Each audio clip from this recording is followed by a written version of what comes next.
The basic process into any cane repair first is to study the chair, just like what we did. Thereafter, once you've studied the chair, you start by applying water on the cane. When you spray water on the cane, it becomes much more flexible and easy during repairs. So what we have right now is a Malawi chair. It was brought to us by a client. So first we had to remove the worn out cane, just like you're seeing from the video.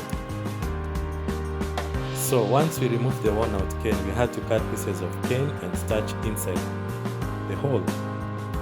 The basic purpose of doing that was to seal the crevice that was there.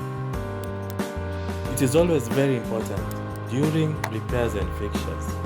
Always note, the chair has to be restored to its original shape and design, so nothing changes.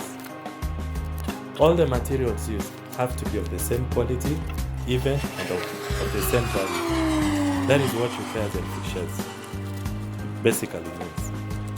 This chair is antique, so it has to be restored back to its antique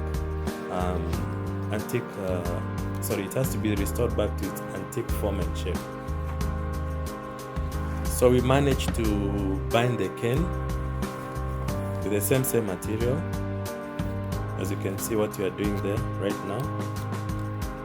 And then it is also very, very important that when it reaches the end, we had to cut out the excess cane.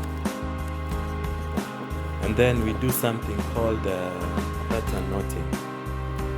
This usually means binding the cane and having a tight, firm hold, as you can see what we are doing.